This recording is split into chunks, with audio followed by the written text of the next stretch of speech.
ঘরে বসে বিরিয়ানি রান্না করতে গেলে কিন্তু অনেকেই এই সমস্যাটায় পড়েন। হয় বিরিয়ানির ভাতটা একেবারে দোকানের মতো ঝরঝরে হয় না, আর তা না হলে এই বিরিয়ানির মাংস আর আলুটা দোকানের মতো একেবারে খুব সুন্দরভাবে সেদ্ধ হয় না। বাড়িতেই যদি খুবই সহজ উপায়ে একেবারে অল্প খরচায় একদম দোকানের মতো ঝরঝরে চিকেন বিরিয়ানি বানানো যায়, তাহলে আর অতগুলো টাকা খরচ করে দোকানে বা কেনই যাব। নমস্কার বন্ধুরা, অনুভার রান্নাঘরে সবাইকে স্বাগত জানাচ্ছি। বন্ধুরা, আমার আজকের রেসিপি চিকেন বিরিয়ানি। খুবই সহজ উপায়ে দেখিয়ে দেবো এবং খুবই অল্প খরচেও কিন্তু দেখিয়ে দেবো। যারা প্রথম রাঁধুনি আছেন তারাও যদি এই রেসিপিটি একবার ফলো করেন, তারাও কিন্তু একবারেই এরকম ঝরঝরে চিকেন বিরিয়ানি বাড়িতেই তৈরি করতে পারবেন। তো বন্ধুরা, যাওয়া যাক আজকে রেসিপির মূল পর্বে। আর সেই জন্য দেখুন বন্ধুরা, এখানে আমি নিয়েছি 750 গ্রাম বাসমতি চাল। এবার প্রথমেই আমি চালের ভিতরে জল দিয়ে চালটাকে খুব ভালোভাবে ধুয়ে নেব। এইভাবে কিন্তু একটু আলতো হাতে ঘষে ঘষে চালটাকে খুব ভালোভাবে ধুয়ে নিতে হবে। চালটাকে আমি খুব ভালোভাবে পরিষ্কার করে ধুয়ে নিয়েছি। আর এবার আমি এই চালটাকে জলের ভিতরে এইভাবে ভিজিয়ে রেখে দেবো 1 ঘন্টার মতো। বন্ধুরা, এই চালটাকে কিন্তু অবশ্যই 1 ঘন্টার মতো ভিজিয়ে রাখবেন, তাহলেই কিন্তু বিরিয়ানির ভাতটা খুব সুন্দর একেবারে ঝরঝরে হবে। এবার চলুন চিকেন বিরিয়ানির জন্য চিকেনটাকে ম্যারিনেট করে নেব। আর সেই জন্য এখানে আমি নিয়েছি 850 গ্রাম চিকেন। আর চিকেনটাকে কিন্তু এইভাবে একটু বড় বড় করে আমি কেটে নিয়েছি। সাধারণত দেখবেন কলকাতা কিংবা অন্যান্য চিকেন বিরিয়ানির দোকানে কিন্তু চিকেনগুলোকে এইভাবে একটু বড় বড় রাখা হয়। বন্ধুরা, আমাদের এখানে কিন্তু মায়ের পুজোর গান অলরেডি বাজতে শুরু করে দিয়েছে, তাই হয়তোবা আমার কথা একটু আপনাদের বুঝতে অসুবিধা হবে। এবার চিকেনটাকে ম্যারিনেট করার জন্য প্রথমেই দিয়ে দিচ্ছি 1/2 চা চামচ হলুদ গুঁড়ো, সেই সঙ্গে দিয়ে দিচ্ছি 1/2 চা চামচ লাল লঙ্কার গুঁড়ো, আর দিয়ে দিচ্ছি 1 চা চামচ কাশ্মীরি লঙ্কার গুঁড়ো।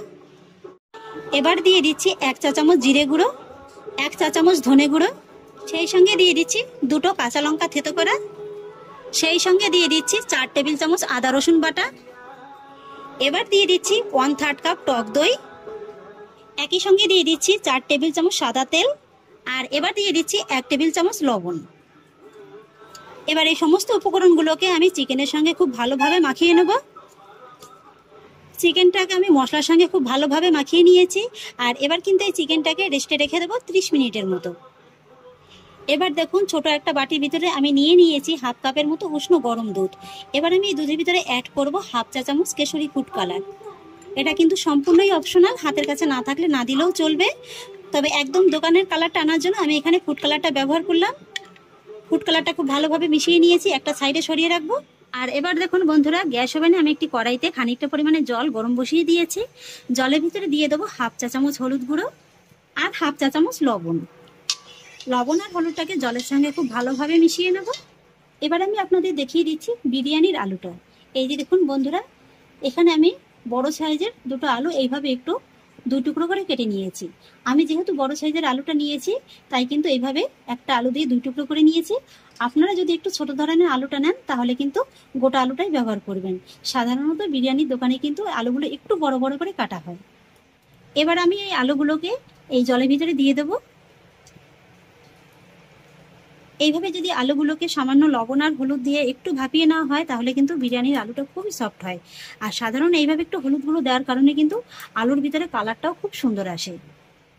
এবার আমি এই আলুগুলোকে জলের সঙ্গে 50%-এর মতো সেদ্ধ করে নেব। আলুগুলোকে আমি অন্য ওভেনে ট্রান্সফার করে দিয়েছি। আলুগুলো সেদ্ধ হতে থাক, সেই ফাঁকে আমি বিরিয়ানির জন্য বেরেস্তাটা রেডি করে নেব। কড়াইতে দিয়ে দেবো বেশ খানিকটা পরিমাণে সাদা তেল। আর তেলটা ভালোভাবে গরম হয়ে গেলে আমি এর ভিতরে পেঁয়াজ কুচিটা অ্যাড করব।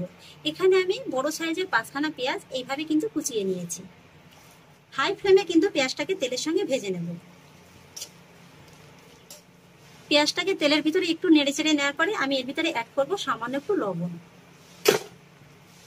এইভাবে একটু লবণ অ্যাড করলে পেঁয়াজটা খুব তাড়াতাড়ি নরম হয়ে যায়, আর বেরেস্তাটাও কিন্তু খুব তাড়াতাড়ি হয়ে যায়। একটা সময় ভাজতে ভাজতে দেখতে পাবেন যে পেঁয়াজটা কিন্তু অনেকটা কমে গেছে, আর রংটাও কিন্তু হালকা চেঞ্জ হয়ে গেছে। ঠিক এই সময় কিন্তু গ্যাসের ফ্লেমটাকে মিডিয়ামে করে দিতে হবে। আর তারপরে এই পেঁয়াজটাকে কিন্তু আরেকটু সময় নিয়ে ভেজে নিতে হবে। এখন কিন্তু আর পেঁয়াজের ভিতরে অরিজিনাল কালারটা আসে খুব বেশি সময় লাগবে না। বেরেস্তাটা যখন একদম ঠিকঠাক ভাবে রেডি হয়ে যাবে না, তখন কিন্তু আপনারা নিজেরাই বুঝতে পারবেন এই যে পেঁয়াজটা কিন্তু হালকা হয়ে যাবে, আর পেঁয়াজটা কিন্তু তেলের উপরে ভেসে উঠতে শুরু করে দেবে। পেঁয়াজটাকে দেখুন আমি খুব সুন্দর করে বাদামি রং করে ভেজে নিয়েছি। এর থেকে কিন্তু আর বেশি কালারটা করবো না, কারণ পেঁয়াজটা যদি এর থেকে আর বেশি কালারটা করে নেওয়া হয় সেক্ষেত্রে কিন্তু পেঁয়াজটা পুড়ে যাবে, কালারটা অন্যরকম হয়ে যাবে, আর খেতেও কিন্তু তেতো লাগবে। তাই এই সময় কিন্তু সঙ্গে সঙ্গে পেঁয়াজটাকে এইভাবে তুলে নিতে হবে। যদি আপনাদের অসুবিধা হয় তাহলে গ্যাসের ফ্লেমটাকে অফ করে নেবেন। আর তারপর এইভাবে একটা প্লেটের পরে ছড়িয়ে রাখলেই দেখবেন এটা খুব সুন্দরভাবে একেবারে ঝরঝরে হয়ে গেছে। এবার আমি আপনাদের আলুটাকে দেখিয়ে দিচ্ছি। এই যে দেখুন, আলুটা কিন্তু 50% মতো সেদ্ধ হয়ে গেছে। আর এবার কিন্তু এই আলুগুলোকে এই জলের ভিতর থেকে তুলে নিতে হবে। আলুর ভিতরে কালারটা দেখুন কত সুন্দর এসছে। আর এবার কিন্তু এই আলুগুলোকেই এই পেঁয়াজ ভাজা তেলের ভিতরে ভেজে নিতে হবে। হাই ফ্লেমেই কিন্তু ভেজে নিতে হবে। আর ভাজার সময় খেয়াল রাখবেন আলুটা যেন 10%-এর মতো সেদ্ধ হয়ে যায়। আগে 50%-এর মতো সেদ্ধ করে নেওয়া হয়েছে, আর ভাজার সময় কিন্তু 10%-এর মতো সেদ্ধ করে নিতে হবে। আলুগুলোকে দেখুন বন্ধুরা আমি খুব সুন্দর একেবারে একটা লালচে রং ধরিয়ে ভেজে নিয়েছি। এবার কিন্তু তুলে নিতে হবে। আর এবার আমি এতটা পরিমাণে তেল রাখবো না, কিছুটা পরিমাণে তেল কমিয়ে রাখবো। মাংস রান্না করতে এতটা পরিমাণে তেল লাগবে না। তেলটাকে কমিয়ে নিয়েছি। আর এবার আমি এই তেলের ভিতরে অ্যাড করব হাফ চা চামচ গোটা জিরে, সেই সঙ্গে অ্যাড করব কিছুটা পরিমাণে গোটা গরম মশলা। ফোড়নটা যখন হালকা করে ভাজা হয়ে যাবে তখনই আমি এর ভিতরে অ্যাড করব মিডিয়াম সাইজের 4টি পেঁয়াজ কুচি। পেঁয়াজটাকে হালকা বাদামি করে ভেজে নেব। এবার কিন্তু বন্ধুরা আমি চিকেনটাকে রান্না করে নেব। 30 মিনিট হয়ে গেছে। পেঁয়াজটাকে হালকা করে ভেজে নিয়েছি। আর এবার আমি এর ভিতরে অ্যাড করব 2টো তেজপাতা। তেজপাতাটাকে পেঁয়াজের সঙ্গে কয়েক সেকেন্ডের মতো একটু ভেজে নেব। তেজপাতাটাকেও হালকা করে একটু ভেজে নেওয়ার পরে এবার কিন্তু আমি এর ভিতরে অ্যাড করব ম্যারিনেট করা চিকেনটা। ভালোভাবে নেড়েচেড়ে মিশিয়ে নেব। চিকেনটাকে পেঁয়াজের সঙ্গে খুব ভালোভাবে মিশিয়ে নিয়েছি। আর এবার কিন্তু আমি এর ভিতরে অ্যাড করব আবারও একটু লবণ। এখানে আমি হাফ চা চামচের মতো আবারও লবণটা অ্যাড করছি। আর সেই সঙ্গে অ্যাড করছি এই সামান্য একটু হলুদ গুঁড়ো। বন্ধুরা আমি কিন্তু চিকেনটাকে ঠিক এইভাবে একটু রান্না করে নিই। আপনারা কিন্তু লবণ আর হলুদটাকে একবারেও দিতে পারেন। এবার লবণ আর হলুদটাকে চিকেনের সঙ্গে ভালোভাবে মিশিয়ে নেব। লবণ আর হলুদটাকেও দেখুন আমি খুব ভালোভাবে নেড়েচেড়ে মিশিয়ে নিয়েছি। আর এবার গ্যাসের আঁচটাকে মিডিয়াম লোতে রেখে ঢাকা চাপা দিয়ে এই চিকেনটাকে মোটামুটি 10 মিনিটের মতো একটু রান্না করে নেব। এবার আমি আপনাদের 10 মিনিট বাদে দেখিয়ে দিচ্ছি। এই যে বন্ধুরা চিকেনটাকে কিন্তু আমি খুব ভালোভাবে কষিয়ে নিয়েছি। তবে এই 10 মিনিটের মাঝে কিন্তু আমি 2-1 একটু ঢাকাটাকে তুলে নেড়েচেড়ে দিয়েছি। আর এবার এই চিকেনের ভিতরে অ্যাড করব ভেজে রাখা আলুটা। ভালোভাবে নেড়েচেড়ে মিশিয়ে নেব। আর তারপরে এই চিকেনের ভিতরে আমি অ্যাড করব 1 কাপের মতো জল। এই যে মশলা ধোয়া জলটাই দিয়ে দিচ্ছি। আর এই সময় কিন্তু আপনারা লবণ আর ঝালটাকে চেক করে নেবেন। যদি কম হয় তাহলে এই সময়টাতেই দিয়ে নেবেন। জলটাকেও ভালোভাবে নেড়েচেড়ে মিশিয়ে নেব। তারপরে আবারও ঢাকা চাপা দিয়ে 10 মিনিটের মতো রান্না করে নেব। মোটামুটি চিকেন আর আলুটা দমে বসানোর আগে যেন 90%-এর মতো সেদ্ধ হয়ে যায়, সেটা খেয়াল রাখলেই হবে। ফিরে এলাম 10 মিনিট বাদে, ঢাকাটাকে তুলে নিচ্ছি। একবার ভালোভাবে নেড়েচেড়ে নেব। আর তারপর আমি এর ভিতরে অ্যাড করব হাফ চা চামচ বিরিয়ানি মশলা, সেই সঙ্গে অ্যাড করব 1 চা চামচ গরম মশলা গুঁড়ো, আর দিয়ে দেবো কিছুটা পরিমাণে পেঁয়াজ বেরেস্তা। এবার এগুলোকে মাংসের সঙ্গে খুব ভালোভাবে একবার নেড়েচেড়ে মিশিয়ে নেব। সমস্ত কিছু আমি খুব ভালোভাবে মিশিয়ে নিয়েছি। আর গ্যাসের ফ্লেমটাকেও অফ করে দিয়েছি। বন্ধুরা আমার চিকেনটা কিন্তু রান্না হয়ে গেছে। এবার আমি একটা একটা করে চিকেন আর আলু এইভাবে গ্রেভি থেকে উঠিয়ে নেব। আর এই যে চিকেনের গ্রেভিটাকে কিন্তু এইভাবেই কড়াইয়ের ভিতরে রেখে দেব। আর এই যে দেখুন বন্ধুরা গ্রেভিটা কিন্তু এইভাবে একটু ঘন ধরনের হবে। এবার আমি বিরিয়ানির ভাতটাকে রেডি করে নেব। আর সেই জন্য কিন্তু একটা হাঁড়িতে বেশ খানিকটা পরিমাণে জল খুব ভালোভাবে গরম করে নিয়েছি। এবার আমি এই জলের ভিতরে দিয়ে দেবো লবণ। লবণটা কিন্তু এখানে বন্ধুরা একটু বেশিই দেবেন। লবণটা দেওয়ার পরে জলটা একটু চেক করে নেবেন, জলের স্বাদটা যেন সমুদ্রের নোনা জলের মতো হয়। তারপরে অ্যাড করব কিছুটা পরিমাণে গোটা গরম মশলা। নিয়ে নিয়েছি 5-6টির মতো ছোট এলাচ, নিয়ে নিয়েছি একটা তারা ফুল, 4-5 টুকরো দারচিনি, আর নিয়ে নিয়েছি কয়েকটি লবঙ্গ আর কয়েকটি গোলমরিচ। আর এবার আমি জলের ভিতরে দিয়ে দেবো 1 টেবিল চামচ সাদা তেল। চালটা ভিজিয়ে রেখেছি, 1 ঘন্টা হয়ে গেছে। এবার এই গরম জলের ভিতরে দিয়ে দেবো। চালটাকে একবার জলের সঙ্গে খুব ভালোভাবে মিশিয়ে নেব, আর তারপরে এই চালটাকে 80% মতো সেদ্ধ করে নেব। যেহেতু চালটা আমি 1 ঘন্টার মতো ভিজিয়ে রেখেছিলাম, তাই ভাতটা হতে কিন্তু মোটামুটি 4 থেকে 5 মিনিটের মতো সময় লাগবে। হাই ফ্লেমে ভাতটাকে আমি খুব ভালোভাবে রান্না করে নিয়েছি, আপনাদের একবার দেখিয়ে দিচ্ছি। এই যে দেখুন বন্ধুরা, ভাতটা কিন্তু ঠিক এমনই 80%-এর মতো সেদ্ধ হতে হবে। এই যে দেখুন, এখানে কিন্তু ভাতটাই মেইন। ভাতটা যদি পারফেক্ট না হয় তাহলে কিন্তু বিরিয়ানির ভাতটাও ঝরঝরে হবে না। এবার আমি গ্যাসের ফ্লেমটাকে অফ করে দেব, আর তারপরে এই ভাতের ফ্যানটাকে ঝরিয়ে ভাতটাকে একটা বড় জায়গার ভিতরে একটু ছড়িয়ে কিছুক্ষণ রেখে দেব।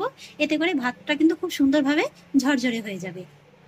আর এবার দেখুন বন্ধুরা, এই চিকেনের কড়াইটাকে কিন্তু আমি আবারও নিয়ে নিয়েছি, আর গ্যাসের ফ্লেমটাকে কিন্তু আমি এখনো অন করিনি। এই যে গ্রেভিটাকে একটু কড়াইয়ের ভিতরে এইভাবে একটু ভালোভাবে ছড়িয়ে দেব। বন্ধুরা, আজকের এই চিকেন বিরিয়ানিটা করার জন্য কোনো রকমের কোনো ঝামেলা করার প্রয়োজন নেই। এই যে কড়াইতে মাংসটা রান্না করা হয়েছে এই কড়াইতেই কিন্তু চিকেনটাকে দম দেওয়া যাবে। আলাদা করে আটা মাখার কোনো ঝামেলা করার কোনো প্রয়োজন নেই। গ্রেভিটাকে আমি খুব ভালোভাবে একটু ছড়িয়ে দিয়েছি, আর এবার এই গ্রেভির ভিতরে আমি অ্যাড করব 2 টেবিল চামচ ঘি, আর তারপরে চিকেন আর আলুটাকে এই গ্রেভির উপরে এইভাবে একটু ভালোভাবে বসিয়ে দেব। অর্ধেকটা চিকেন আর আলু আমি গ্রেভির পরে বসিয়ে দিয়েছি, আর এবার আমি এর ভিতরে অ্যাড করব কিছুটা পরিমাণে পেঁয়াজ বেরেস্তা।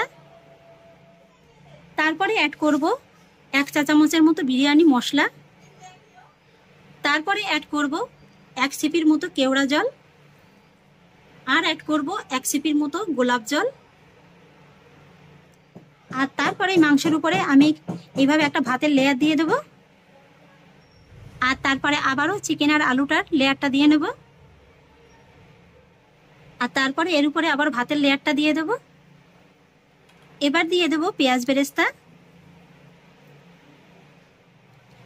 তারপরে আবারও দিয়ে দেব বিরিয়ানি মশলাটা, সেই সঙ্গে আবারও দিয়ে দেব 1 সিপির মতো গোলাপ জল, 1 সিপি কেওড়া জল, আর আমি যে কেশর ভেজানোর দুধটা রেডি করে রেখেছিলাম তার ভিতরে দিয়ে দেবো কয়েক ফোঁটা মিঠা আতর। ভালোভাবে একবার মিশিয়ে নেব, আর তারপর এই দুধটাকে এইভাবে ভাতের পরে দিয়ে দেব। বিরিয়ানির জন্য সমস্ত উপকরণগুলোকে আমি দিয়ে দিয়েছি, আর এবার কিন্তু এইভাবে ঢাকাটাকে দিয়ে দিতে হবে। ঢাকাতে যদি কোনো ছিদ্র থাকে ভালোভাবে আটকে দিতে হবে। আর এবার দেখুন বন্ধুরা, আমি কিন্তু গ্যাসের ফ্লেমটাকে অন করে নিয়েছি, আর গ্যাসে একটি চাটু বসিয়ে দিয়েছি। অবশ্যই কিন্তু এরকম একটা চাটু বসিয়ে নিতে হবে, আর তারপর চাটুটাকে খুব ভালোভাবে গরম করে গ্যাসের ফ্লেমটাকে একেবারে কমিয়ে দিয়ে এই যে বিরিয়ানির হাঁড়িটাকে বসিয়ে দিতে হবে, আর তারপর একদম লো ফ্লেমে এই বিরিয়ানিটাকে এইভাবে দমে বসিয়ে রাখতে হবে 20 মিনিটের মতো। 20 মিনিট বাদে ফিরে এলাম, এবার গ্যাসের ফ্লেমটাকে অফ করে দেব। আর বন্ধুরা, এখনই কিন্তু আমি এই বিরিয়ানির ঢাকাটা তুলবো না, আরো 10 মিনিট এইভাবে বিরিয়ানিটাকে দমে রেখে দেব।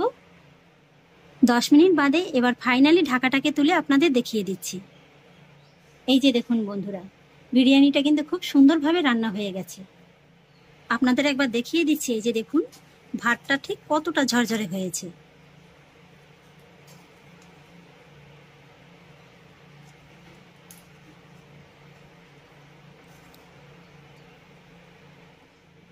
ঘরে বসে বিরিয়ানি রান্না করতে গেলে কিন্তু অনেকেই এই সমস্যাটায় পড়েন। হয় বিরিয়ানির ভাতটা একেবারে দোকানের মতো ঝরঝরে হয় না, আর তা না হলে এই বিরিয়ানির মাংস আর আলুটা দোকানের মতো একেবারে খুব সুন্দরভাবে সেদ্ধ হয় না। আশা করছি আপনাদের আর আলাদা করে কোনো কিছুই বলার প্রয়োজন নেই। নিশ্চয়ই দেখে বুঝতে পারছেন যে ভাতটা ঠিক কতটা ঝরঝরে হয়েছে। বিরিয়ানির কালারটাও দেখুন বন্ধুরা কত সুন্দর এসছে, একেবারে কিন্তু দোকানের মতোই কালারটা চলে এসছে। আশা করছি এরপর থেকে আর বাড়িতে বিরিয়ানি তৈরি করতে আপনাদের আর কোনো ঝামেলায় পড়তে হবে না।